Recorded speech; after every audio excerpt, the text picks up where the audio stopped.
What does the training day of a professional tennis player actually look like?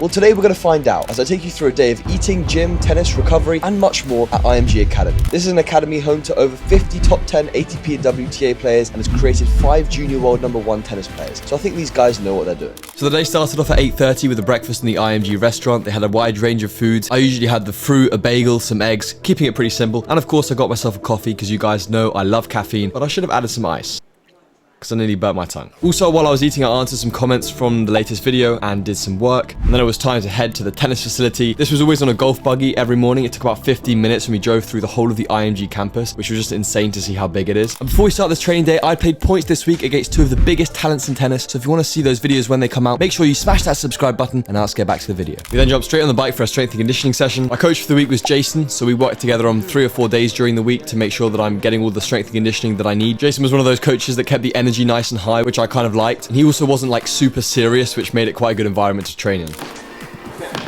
No, there's no way. Once I finished warming up on the bike, we moved to some injury prevention exercises and some activation exercises to reduce the risk of picking up any injuries during the week. The gym here is so huge, there's so much space. We're also starting at 9:30, so I don't feel super tired. But yeah, super pumped about the day, gonna get some work upper body in now. And then moved on to some shoulder and forearm exercises focused on the crucial areas you need to build muscle as a tennis player. And the gym was also shared between multiple sports, so there were loads of really tall basketball players walking around making me feel small. I'm glad that tall guy's not in the gym today to make me look small. And after finishing up indoors and with a quick change of clothes, we headed outdoors onto the turf to do some leg work, mainly working on explosiveness. The exercises that I was doing were mainly focused around jumps, single leg hops, single leg balance exercises, all to work on those tennis specific movements which you need to strengthen. There was a good variety of the exercises and they really kept it fun. And to finish, I even tried some American football for the very first time. 10 yards, yeah. Stop, turn, yeah. I'm gonna pretend to throw it, yeah. Fake out the defense, yeah. These guys have no idea what's coming, yeah. And then you just turn and sprint again. Huh? At the start I was a bit confused of how it actually works, but once I got the hang of it, I think I managed pretty well.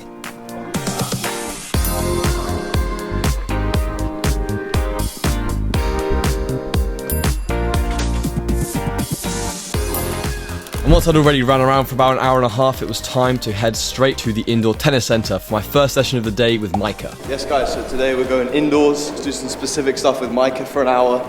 I'm excited to see how they play because I actually know a lot about indoor hard being from the UK. So let's check out what they got. And let me tell you, this place was vast. They had 6 indoor courts, and what was crazy was how high the ceilings were and how much space they had behind the courts. It was really awesome to play on these courts, especially when they were empty. We were just working on some specific things, especially the backhand, just fine-tuning my game before an exciting session in the afternoon. This instinct is primal, a cry for survival, live for the battle.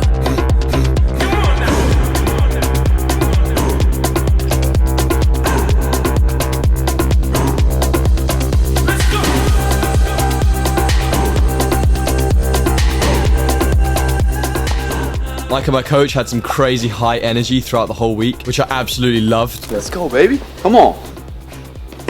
Very good. Yes, guys, just finished the morning session, working on some specific stuff, working on changing a little bit kind of technical stuff on my serve, but overall was pretty good. Gonna go back, eat now, try and get some recovery in. This afternoon we've got an exciting session with Australian Open winner, so that's going to be fun, so got to get ready for that. I love these indoor courts because they play really nice and quickly, so it kind of accentuates the areas that I want to work on because the ball's coming in that bit quicker, so it's always nice to kind of mix up the surface a little bit. Sometimes it just helps me fine-tune some stuff, you know, in my game. And then around 2 PM it was time for lunch to refuel for the day. I was trying to keep my food as healthy as possible whilst also making sure I get enough calories in for 2 training sessions, which was kind of tough. Some like rice, chicken, a bit of sweet potato fries, get those calories in.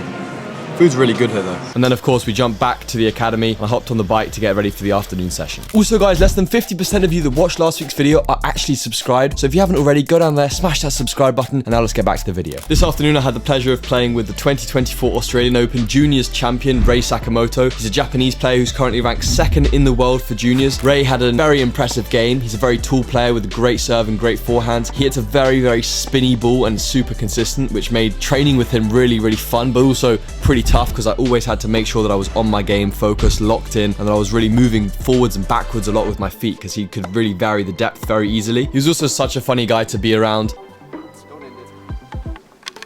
We also filmed a separate video where we actually played some points and some tie breaks against each other, and I asked him a few questions. The base of this session was just working on some consistency drills, working down the middle, cross courts, volleys. We then jumped into some closed points, specifically focused around closing the net and approaching to a certain corner.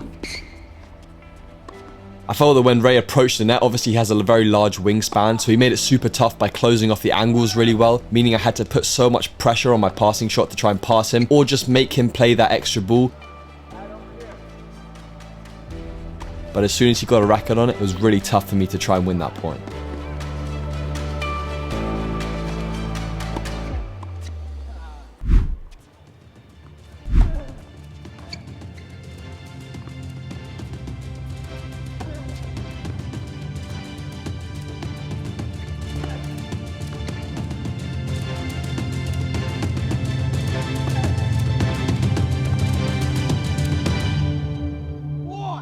And then at around 4 PM, the session with Ray had finished, and it was fair to say at this point I was pretty tired, and all I wanted to do was lie in bed at the end of such an intense day. But obviously recovery is super important, so I headed to the ice bath to make sure I'm getting that recovery in for my muscles. Yes guys, so I'm sitting in this cold plunge. It is freezing.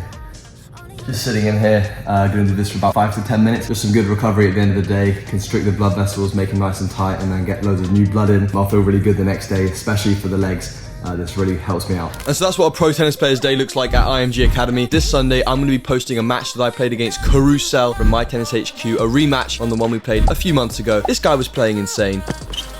So make sure that you subscribe, turn the notifications on, like the video, and I'll see you guys in the next video.